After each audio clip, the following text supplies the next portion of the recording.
Здравейте, аз съм Шаро Хекс и днес играме FIFA 15 онлайн. Помните, в миналия епизод направих загуба и равенство, което хич не е хубаво, защото не стават 8 матча, имам едва една точка. Даже и за това не мога да се запазя в трета дивизия. Също как хора, след 11 дена ми пристига, по-скоро тогава излиза FIFA-та, тя ще ми дойде на 25 или 24, понеже ми е на диск, иначе ако не беше веднага щеше да си я взема, но нали аз харесвам повече игрите, когато са на диска, когато да. Та сега, да видим, играме срещу Барселона, какво ще направим? Така, трета минута, малко неприятно, изстрел на Меси, мале, невероятно спасяване на Екер Касиас. Хора, забравих да ви кажа, преди да започна да снимам на FIFA, направих едно нещо, което се надявам да ми помогне, пък ще видим, нали, сега ако го кажа какво съм направил, ще звучи много тъпо, но искам да видя дали ще даде ефекти, ако трябва ще го правя преди всеки клип на FIFA, за да може да побеждаваме. Бензема! Изтрено Бензема, греда! Оу, не! Отново ли се започват гредите? Сега неприятности, Меси с топката, влиза в наказателното, стреля, греда! Добре, квит сме. Ама последния път, когато бяхме квит, не свърши добре за мен. Този път обаче Роналдо. Да видиме. Пас към Бензема стреля и 1-0. 16-та минута на матч, Карим Бензема открива резултата. Този път май ще бъде обратното. За този квит май аз ще гледам като тази среща, но все пак нищо не се знае. Едва 16-та минута е, даже вече 17-та. 18-та минута на матча, вече 19-та. Серхио Рамос изкарва жълт картон за едно съвсем обикновено препълнене, хора, даже аз нищо не направих. Сега изстрел на Меси, получи се рикошет в стената и ъгов удар. Да видиме. Ракетик за топката. Центрира и той не знае къде обаче изстрел и... Вау, какъв пропуск само на Жорди Алба. Добре, тук малко късмет за Роналдо. Той е топката. Се получи центрирането. Сега обаче Марсело. Не можа да се глава, след това обаче отново греда. Топката все още не е изчистена. Добре, вече опасността преминава. Неймар. 1-1. Мале, за малко вратар ще да я хване. За много малко. Виждате ли, след греда гол в моята врата. Ужас направо.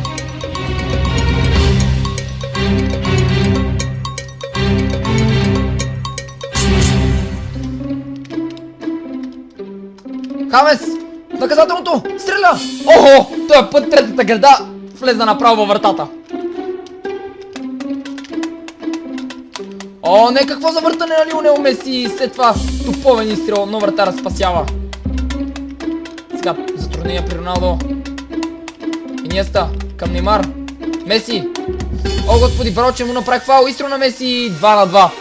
По-добре да му бях направил фаул. Каква грешка само на Пике? Обичам такива подаръци. Роналдо! И 3-2. Добре, вече отново сме начало на матч, хора. Хубаво, че започнах да бележа почти всеки изстрел, нали, поне целия вратата. Защото преди няколко епизода бях в много лоша форма и не можех да карам нито един гол, но ето, че сега вече формата ми се връща. Нали, лошо обаче, че нещо пък за защита съм малко мазало.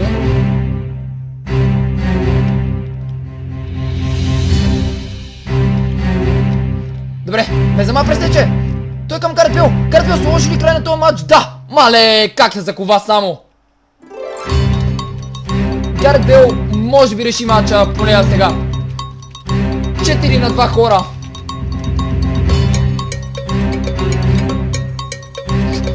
Вратара и да искаше, нямаше как просто да хване тази топка. И така, хора, това казват на първото по време. Водиме с 4-2. Имам 4 изстрела, 3 точни и 4 гола. Естествено, това е FIFA. Той на 7 изстрела, 5 точни и едва 2 гола. О, не, сега Неймар обаче. Да видиме. Неймар! Брилянтно спасяване на Икер Касиас. Това е. Добре, аз да си настроя между другото на ултра дефенсив, защото да си пазя преднината, не да вкарам толкова голове. Нещо ако на контратака, ето като сега ги хванеме. Добре, Пепе вече застана като стена, чисто сам. Бързо. Модрич тичи, ти пък не си най-високият. Но за наш късмет този човек явно не е толкова добър в изпълнението на фалове и не успя да вкара. Спокойно бе! Не! Добре. Много лошо поемане направих, но след това обаче някакъв малко, късметлийски удар, но няма значение. 5 на 2 хора. Тотално унищожение. Единственият проблем е нещо, че започнах да съм много зле в защита и почистейки изстрел е голф и така, например, да. Този път успях. И грешен пас. За Сара! То пък покрива моя! Супер! Гол от нищото. Моя покри за Сарата. Приятел, какво ще правиш? Смени? Спокойно. Мале, аз не съм си взел изрода. Добре, няма значение. Ирваме Ди. Златната резерва. Ернанес. И... айде, рано ще поседне малко, защото е с жълт картон. Даже с... ей, така ще стане. Да...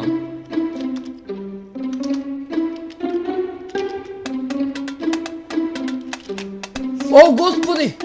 5 на 4 Лионел Меси премина през целия ми отбор. Как да не се ядосам? Той ги направи на леш просто.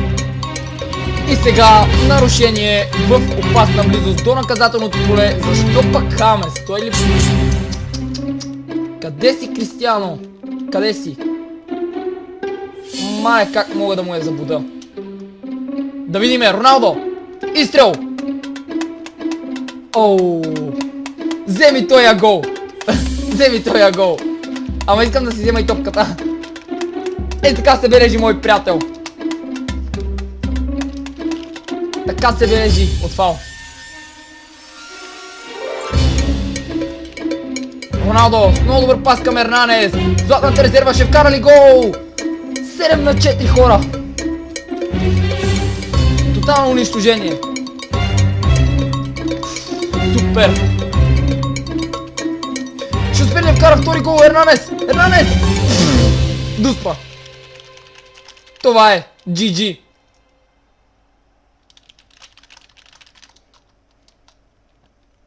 Моля ти се, не рейдж кютвай. Роналдо. Гледай сега как се побе. 8 на 4. Баскетболен резултат. 12 гола за 90 минути игра. Няма как. И така, хора, в този момент прибираме трите точки и садваме този човек. Тотално го надиграх, поне във второто по време, да, през първото беше малко по-спорвано, но второто по време вече тотално го надиграх. Гледайте какво става. Колко много голове, то просто не може да се изреди отдолу това. Така, 3 точки, 1-1-1. Всеки път така да бия. Играч на матча, Кристиано Роналдо. 50 на 50 притежание на топката. Той отново има повече сили от мен, но 9 стрела си имам 7 точки, той от 11-2-8. Нали, неговото не кой знае колко зле, но може би тук имах малко повече късмет. Да видим сега. Хеттрик на Кристиано Роналдо, един гол на Ернанес, един на Гарет Бел, един на Хамес Родригес и един на Бензема и един на Тони Крос.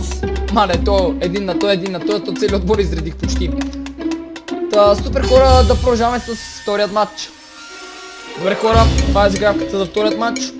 Преди май също с Тони Крос загрява, пък не знам. Опа, леко лагва, надявам се да няма лаг с момента ми, защото от много време не съм играл с лаг. То, само един човек съм видял в трета дивизия да играе с някакъв лаг, поне аз съм играл с пък не знам, добре. Да видим, първо да ме срещу кой ще се изправяме, срещу кой отбор? Челси, добре. Тимът на Челси. Ние сме домакини. Трябва да ни е по-комфортно, да видим обаче. Човекът не скипва, това е лошо. Или АФК, или нарочно ме изнерви още преди началото на матча.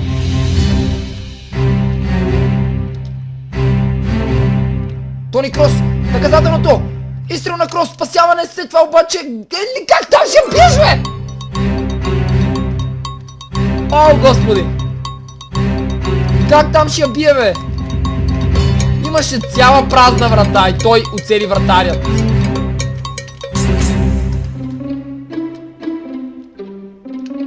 Добре, Бензема! Бензема, докъде ще стигне? Бензема стреля! Какво е това? Кортуа спаси или... Я да видим. Ау! На колко малко се е разминало. Ужас. Сериозно опасност, изстрел. Вау, какъв пропуск. Това е било спасяване. Значи невероятна намеса на Икер Касиас. Сега обаче ъгов удар.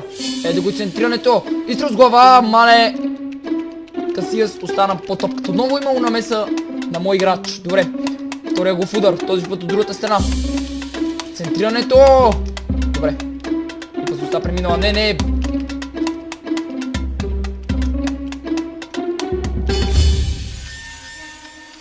Гард с много добър пас към Роналдо. Той стреля този път. Невероятна изява на Куртуа. Вратарите днес са в блестяща форма.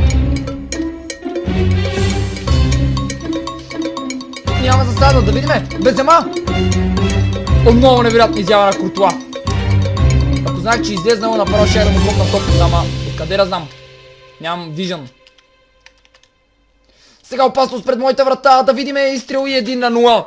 45-та минута на матча. Тотално разочарование поне за сега. Аре бе, какво става? Това е бавен кадър. О, господи. И така хора, това е кратък пърт по време. 0-1 за Челси. От 6 изстрела имам 4 точки, от 7-4. Пак аз съм по-точния. Но той бъде повече от мен топката, което на ми пречи, понеже не ми е комфортно, когато другия човек бъде топката. Мога да правя атаки, нищо не мога да направя, но да видим. Трябва да променя това нещо във втората част и да обръща матча. Тук що спечелих топката и веднага губя и 2-0. Каква грешка сега само на защитника, да видиме. Роналдо. Отново няма да има изстрел. Затова ще загубиме. Вижте само топката как премина. Само как премина топката. То не мога да отправя удар. Айде. 3-1. Първи имам почетен гол. Ъгов удар, 90-та минута. Вратаря е в наказателното поле на Челси. Центриране. Няма да има гол, поне сега. Там обаче Гарет Бейл шутира. И Куртуа си върши перфектно работата. Касия сте още Крос отново. Ето го центрирането този път. Вратаря излиза и... Какво направи? Сега ако оцели вратата... Става много лошо. Ето няма да оцели. Дай Бензема е тотално разочарование през този епизод. Поне в този матч. Предишният, айде, горе-долу вкара един гол, нарадва се. Ама сега е тотален провал. Та хората, ще бъде всичко този клип, надявам се да ви е харесал. Ако е така, харесате го, оставете един коментар и се абонирайте за моят канал, за да ме следите всеки ден. Получавайте мен, ще си видим в следващия клип. Чао!